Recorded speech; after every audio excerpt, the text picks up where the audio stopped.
Welcome to mega times news బులెటిన్ల ముందుగా headlines.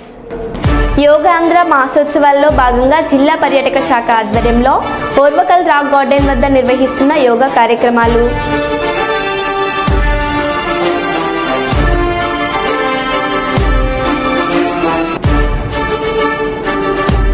ఎర్రగుంటపల్లిలోని ప్రజలకు ఎమ్మెల్యే క్యాంపు కార్యాలయంలో ఇందిరమ్మ ఇండ్ల ప్రొసీడింగ్స్ పంపిణీ కార్యక్రమం ఘనంగా నిర్వహణ.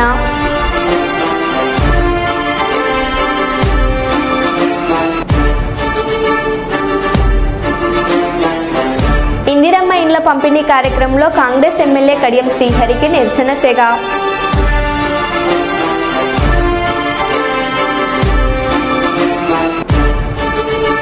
భారతీయ జనతా పార్టీ ప్రధాన కార్యాలయ ప్రారంభోత్సవ సభలో రేషన్ మాఫియాపై ఘాటైన విమర్శలు.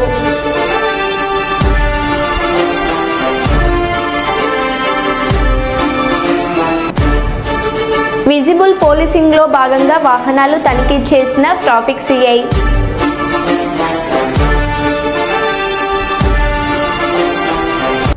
ఇక వివరాల్లోకి వెళ్తే, తెనాలిలో యువకులను పోలీసులు నడి రోడ్డుపై కొట్టిన ఘటన హోంమంత్రి అనిత స్పందించారు. పోలీసులు రౌడీ షీటర్లను గంజాయి బ్యాచ్ని కొట్టారు.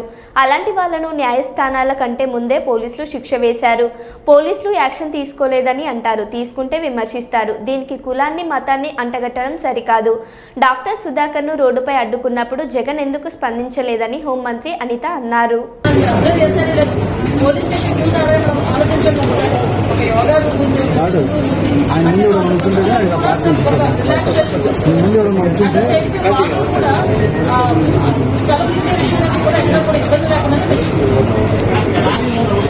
కంట్రోల్ చేయాల్సిన పోలీసు చట్టాన్ని పోలీసు చేతిలోకి తీసుకోవడం విషయం ఏంటంటే ఒకటండి, నాకు అర్థం కాదు ఏంటంటే తప్పు చేసిన పొలం ఏంటి మనకు ఎక్కడ చెప్పండి.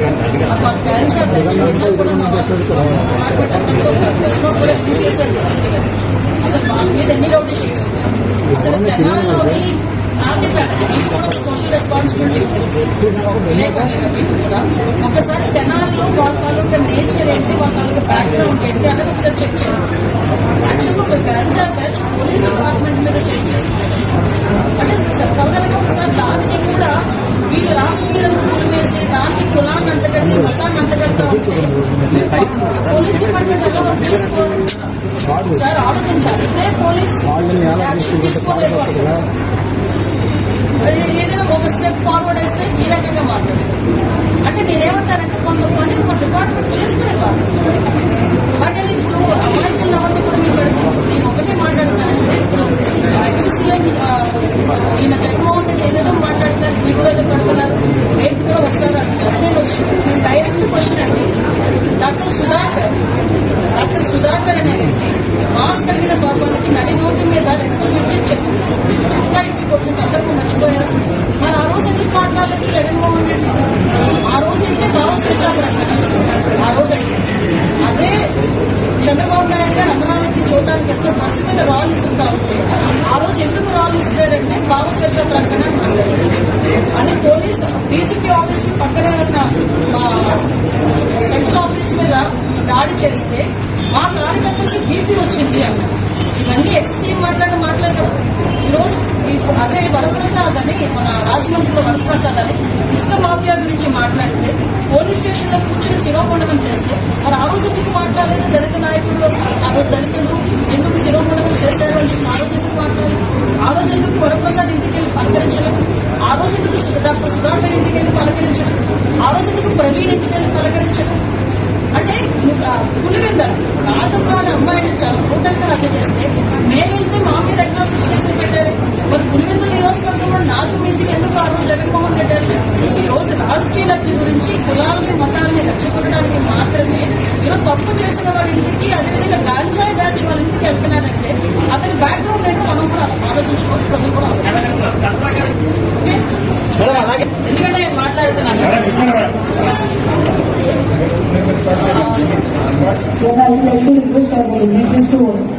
ఎందుకంటే లాస్ట్ టైం సజ్జల గారి చేతిలో, లాస్ట్ హోమ్ మినిస్టర్ చేతుల్లో కానీ సీఎం చేతుల్లో కానీ పోలీస్ డిపార్ట్మెంట్ ఉండేది. సజ్జల గారి చేతిలో ఆ రోజు పరదాలు కట్టుకొని మా టీడీపీ వాళ్ళందరినీ కూడా అవసరం చేసుకుని ఆ రోజు కార్యక్రమంలో పోలీస్ రోజుల కాలంగా మా డీసీపీ గారు, మా సిపిలు, మా ఎస్పీలు ఆఖరికి ఫోన్ కార్డు వరకు కూడా అక్కడ స్థాయి నుంచి ఈ స్థాయి వరకు కూడా అందరూ వ్యవస్థని ఈరోజు కంట్రోల్ తెచ్చుకొని సక్రమంగా చేసుకుంటారు. అది ప్రజలు కూడా గమనించారు. జయశంకర్ భూపాలపల్లి జిల్లా కాటారం మండలం గంగారం ఎస్సీ కాలనీలో జరిగిన తీవ్ర రోడ్డు ప్రమాద ఘటన స్థలాన్ని పెద్దపల్లి ఎంపీ గడ్డం వంశీకృష్ణ తనిఖీ చేశారు. ప్రమాద స్థలాన్ని చేరుకొని ఎంపీ అక్కడి బాధితులను పరామర్శించి ప్రమాదంలో మరణించిన వ్యక్తి కుటుంబ సభ్యులను ఓదార్చారు. ఈ ఘటనపై తీవ్ర ఆవేదన వ్యక్తం చేసిన ఎంపీ వెంటనే జిల్లా ఎస్పీ కిరణ్ ఖరే గారికి ఫోన్ చేసి అధికారుల నిర్లక్ష్యంపై ఆగ్రహం వ్యక్తం చేశారు. ఎక్కడ నుంచి వస్తున్నారు? హైదరాబాద్ నుంచి వస్తున్నారా? SHO vehicle sir. ఏం ఎస్హెచ్ఓ అండి, ఏం మాట్లాడుతున్నారు మీరు? 1 అవర్ అవుతున్నారు. 2 గంటలు సార్.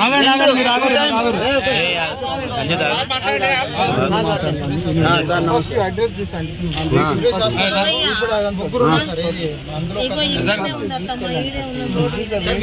రెస్పాన్స్ టీమ్ లేదు సార్. ఇక్కడ కారులు ఒకళ్ళని పట్టుకున్నారంట కదా, కొంత న్యాయం చేద్దామని ఆలోచించారు. అది కాదండి, మీరు ఫస్ట్ అడ్రస్ దట్ ఇమీడియట్లీ వదిలేస్తారు. ఇక్కడనే ఒక 2 days ఉంటుందా? ఇక్కడనే డెడ్ బాడీ ఎవరో గుద్దేసిపోయిన ఊరితోనే మా ప్రొఫెసర్ వాళ్ళు పార్టీ వచ్చింది.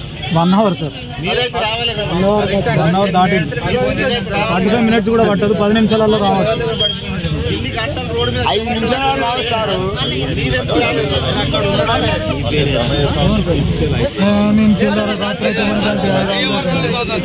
నెలల దగ్గర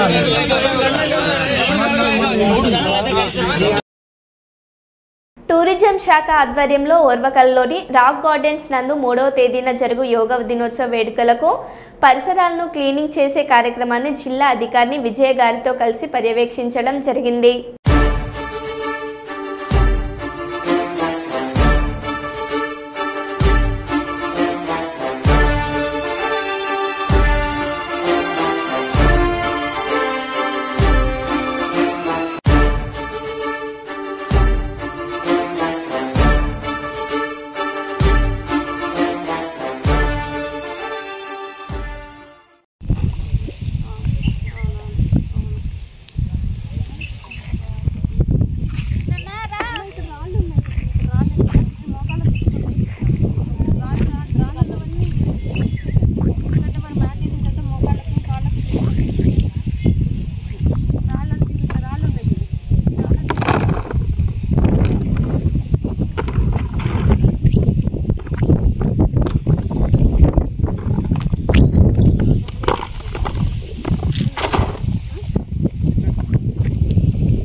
ఇందిరమ్మ ఇండ్ల పంపిణీ కార్యక్రమంలో కాంగ్రెస్ ఎమ్మెల్యే కడియం శ్రీహరికి నిరసన తెలిపిన మహిళలను ఈడ్చుకెళ్లిన పోలీసులు.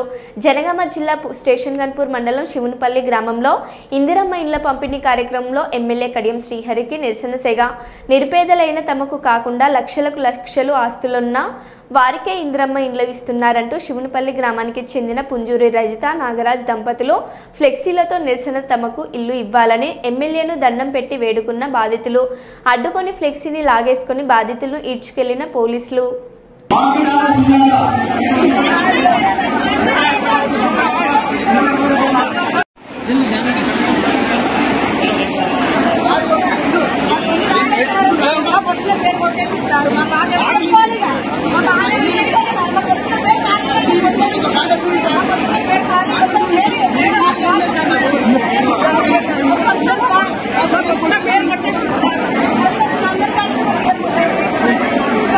ఇల్లు కూడా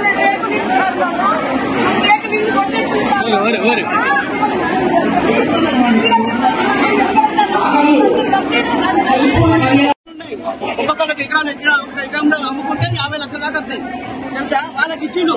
నాకు ఇంత భూమి లేదు, నాకు ఇల్లు గుడియాలి, నా రేకులు వాడక ఉట్టకపోతాయి. ఒక గంట ఉండమో నా ఇంట్లో ఎండగా పడిన కూరలు ఉన్నాయి, ఖరాబ్ అయిపోతాయి ఎండ వేడికి. వాళ్ళు మొత్తం రేపులన్నా వాళ్ళ భూములు ఉన్నాయి, అన్ని ఉన్నాయి, అన్ని వాళ్ళకెత్తాను.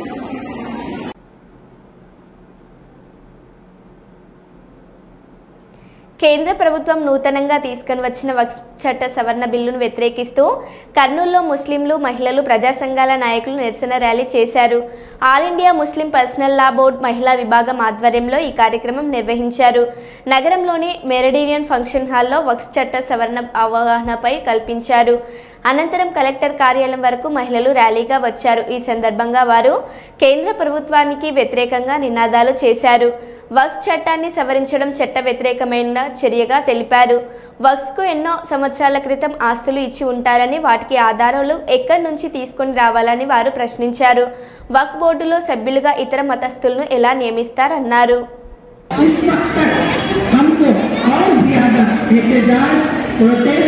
रैलीज और बड़े मुसलमानों, मर्दों, औरतों, बच्चों को सड़कों पर होना चाहिए और हमारी नाराजगी उन जजेस को नजर आना चाहिए।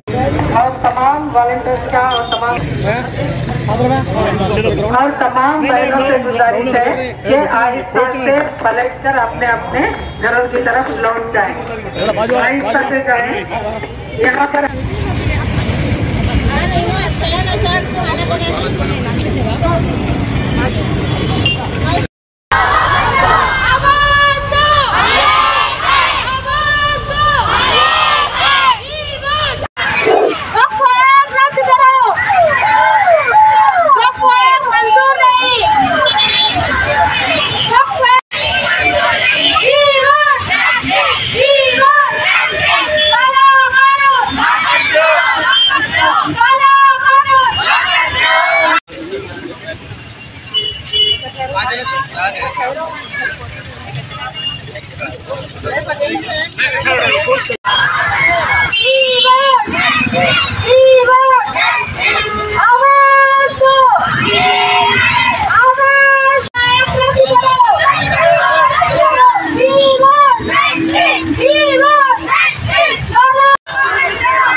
जैसा कि आप लोग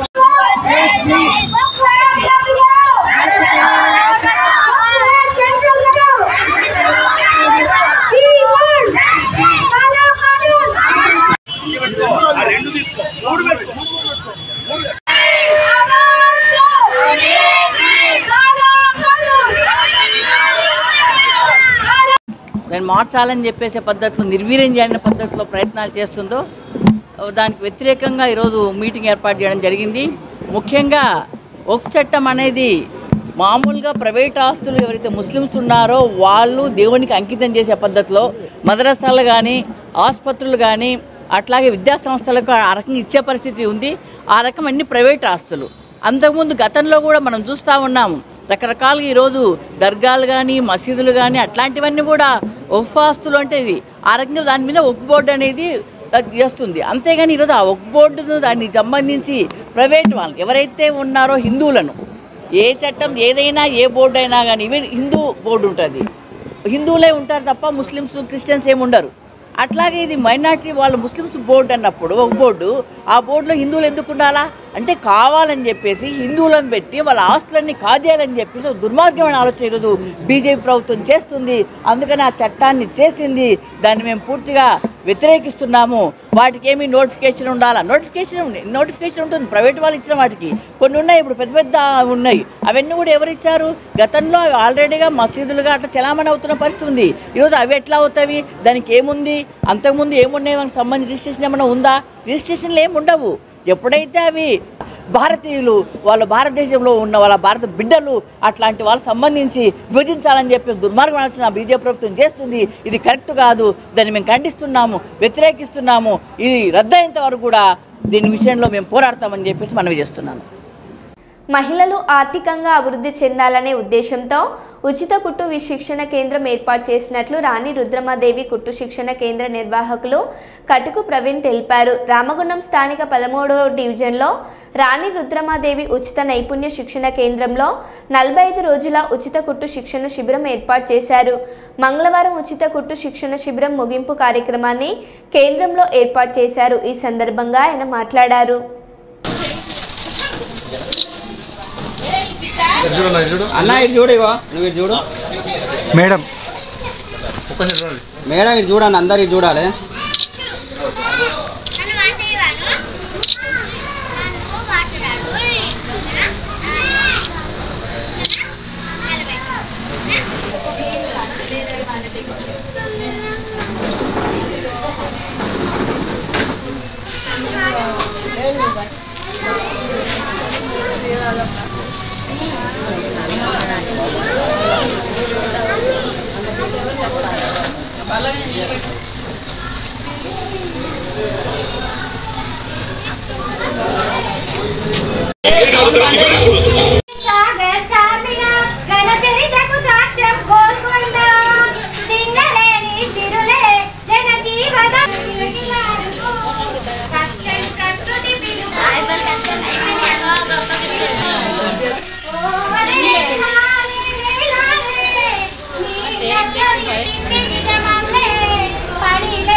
అందరు సైలెంట్ ఉండండి.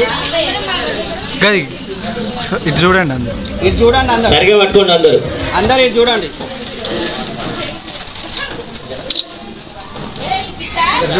అన్న ఇటు చూడు, ఇగో నువ్వు ఇటు చూడు మేడం, మేడం ఇటు చూడండి, అందరు ఇటు చూడాలి.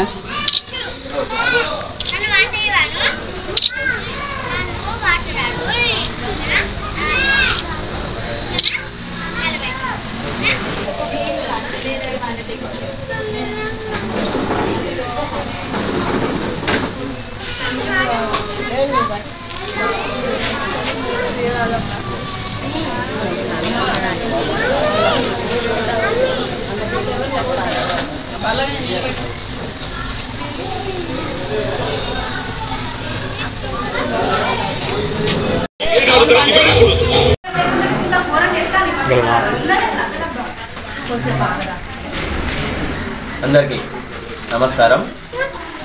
ముందుగా మా 13వ డివిజన్ మహిళల కోసం గత 45 రోజుల నుంచి రాణి రుద్రమాదేవి ఉచిత నైపుణ్య శిక్షణా కేంద్రం ద్వారా ఈ కుట్టు మిషన్ శిక్షణా కేంద్రం మొదటగా నిర్వహించడం జరిగింది. అయితే ఈ ఉచిత శిక్షణా కేంద్రం ముఖ్య ఉద్దేశం ఏంటంటే, ఇద్దరు కూడా చెప్పాను, మళ్ళీ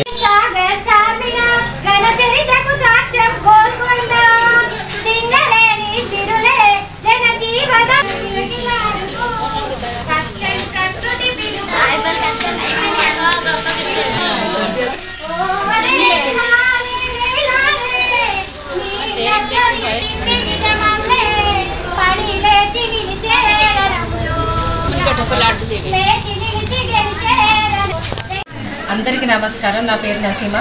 మాది 13వ డివిజన్. ఈ 13వ డివిజన్లో రాణి రుద్రమాదేవి శిక్షణ కేంద్రం ఏర్పాటు చేసి 45 రోజులు అవుతుంది. సో ఈ 45 రోజులు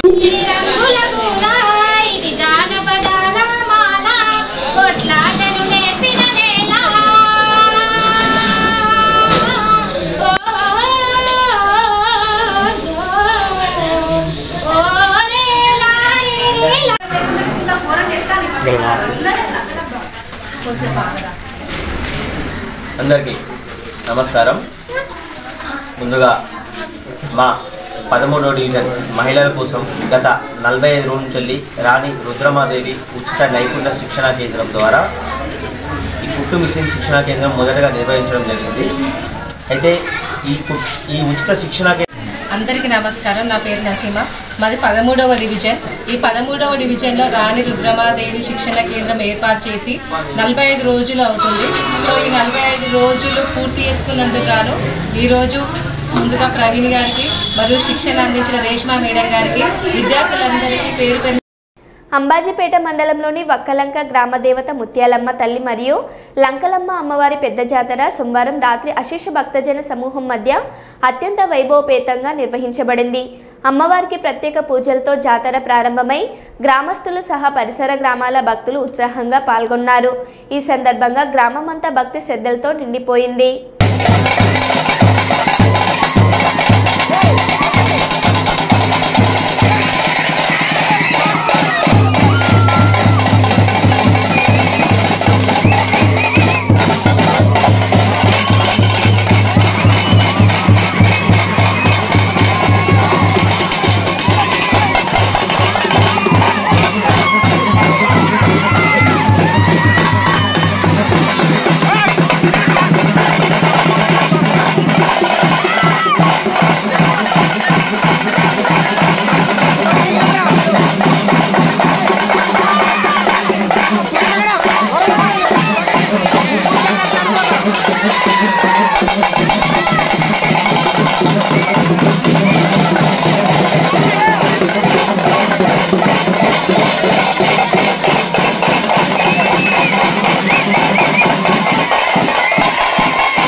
బాపట్ల జిల్లా భారతీయ జనతా పార్టీ ప్రధాన కార్యాలయ ప్రారంభోత్సవ సభలో రేషన్ మాఫియాపై ఘాటైన విమర్శలు చేసిన మాజీ ఎమ్మెల్సీ అన్నం సతీష్ ప్రభాకర్. భారతీయ జనతా పార్టీ వారధి కావాలని కోరుకుంటా ఉన్నా. ఈ రోజున భారతీయ జనతా పార్టీ బాపట్ల జిల్లాలో కార్యాలయం అంటే ఒక నమ్మకాన్ని కలిగించగలగాలి. ఈ కార్యాలయంలో ఇందాకన్నా దయాకర్ రెడ్డి గారు చెప్పారు, కార్యాలయ కార్యదర్శి ఉంటాడు. ఒక అర్జీ కలెక్టర్ ఆఫీస్ లో ఏ విధంగా అయితే మనము గ్రీవెన్స్ సెల్ లో కాగితం పెడితే ఈ సమస్య పరిష్కారం అవుతుందని ఒక నమ్మకంతో ఒక అర్జీదారుడు వెళ్తాడో, అదే మాదిరిగా భారతీయ జనతా పార్టీ కార్యాలయానికి వస్తే కార్యాలయ కార్యదర్శికి మనం ఒక కాగితం ఇస్తే ఆ ప్రెసిడెంట్ గారు, టౌన్ ప్రెసిడెంట్ లేదా బాపట్ల కాన్స్టిట్యున్సీ కన్వీనరు ఎవరో ఒకరు ఆ కాగితం పట్టుకుని ఆ సంబంధిత కార్యాలయానికి వెళ్లి వాళ్ళ మీద ఒత్తిడి చేసి ఆ అర్జీదారుడు తాలూకా సమస్యను పరిష్కరిస్తాడనే ఒక నమ్మకాన్ని ఈ కార్యాలయం ద్వారా మనం కలిగించాలని కోరుకుంటా ఉన్నాం. ఈ రోజున చాలా మంది ప్రజలు అమాయకులు ప్రభుత్వ పథకాలను వినియోగించుకునేటువంటి క్రమంలో ఎన్ని కార్యక్రమాలు ఏ ప్రభుత్వం, కేంద్ర ప్రభుత్వం ఇస్తున్నా, రాష్ట్ర ప్రభుత్వం ఇస్తున్నా, అవి వినియోగించుకునే క్రమంలో అంతిమంగా లబ్ధిదారుడు ఈ రోజుకి కూడా ఇబ్బంది పడుతూనే ఉన్నాడు. అవగాహన లోపం, అధికారుల అలసత్వం, వీటన్నిటికీ మించి మిచ్చిమీరినటువంటి అవినీతి, ఇవి మూడు మరి ఈ రోజున ఎంత కష్టపడి ఎన్ని ప్రక్షాళన చేసి ఎన్ని రకాలుగా ఫలాలను మనం పేదవారికి అందించాలని ప్రభుత్వం చేస్తా ఉన్నా కూడా ఈ రోజున అడ్డగోలుగా మరి వాటన్నింటినీ కూడా పక్కదారి పట్టించే కోసం. ఇవాళ మీకు ఒక్క విషయం చెప్తా ఉన్నా. నిన్న చాలా ఆర్భాటంగా జూన్ 1వ తారీఖున రేషన్ దుకాణాలని మరి ఇంతకు ముందున్నటువంటి కార్యక్రమాన్ని ప్రక్షాళన చేసి మరలా మరి అందరూ కూడా లబ్ధిదారులందరూ కూడా రేషన్ తీసుకొచ్చినటువంటి విధంగా ప్రభుత్వం నిర్ణయం తీసుకుందాం. కానీ చాలా మంది చాలా ఆర్భాటంగా చేశారు. కానీ ఈరోజు నేను ప్రశ్నిస్తా ఉన్నా, ఎంతమంది ఎన్ని రేషన్ షాపుల్లో ఎంతమంది లబ్ధిదారులు స్వయంగా వచ్చి మరి రేషన్ తీసుకుంటున్నారా, వాళ్ళకి డబ్బులు ఇచ్చి రేషన్ ఇవ్వకుండా వెనక పంపిస్తున్నారా? అటువంటిది మనం ఆలోచించేయాలి. గట్టిగా ప్రశ్నించవలసిన చోట ఇవాళ మనం అధికారంలో ఉన్నాం, భాగస్వామ్యంగా ఉన్నామని జరిగేటువంటి తప్పుల్ని తలదించుకొని వెళ్ళవలసినటువంటి అవసరం లేదు. మనం ఎప్పుడు కూడా మన పార్టీ తరఫున మనం ప్రజల పక్షానే నిలబడాలా. తప్పు జరిగినప్పుడు తప్పని ప్రశ్నించాలా. ఆ ప్రశ్నించలేనటువంటిప్పుడు ఏ రాజకీయ పార్టీలో ఉన్నా, ఏ పదవిలో ఉన్నా, ఏ బాధ్యతలో ఉన్నా దానికి విలువ లేదనేటువంటిది నా అభిప్రాయం. ఇవాళ రేషన్ మాఫియా అడ్డగోలుగా నడుస్తూ ఉంది. ప్రశ్నించేవాళ్ళు లేరు ఈ రోజున. ఒక్కొక్క నియోజకవర్గాల్లో, ఒక్కొక్క మండలాల్లో మరి వచ్చేటువంటి లబ్ధిదారులకి రేషన్ ఇవ్వకుండా వాళ్ళ కేంద్ర ప్రభుత్వం ఏ ఉద్దేశంతో ఇస్తా ఉంది? నరేంద్ర మోడీ గారు ఏ ఉద్దేశంతో ఈ రోజున పేదవారికి ప్రతి వారికి మరి వాడికి ఆహార భద్రత కల్పించాలనేటువంటి ఉద్దేశంతో వాళ్ళకి బియ్యాన్ని తక్కువ రేటుకి బియ్యాన్ని అందిస్తూ ఉంటే మరి వాళ్ళ రేషన్ షాపుల్లో వాళ్ళ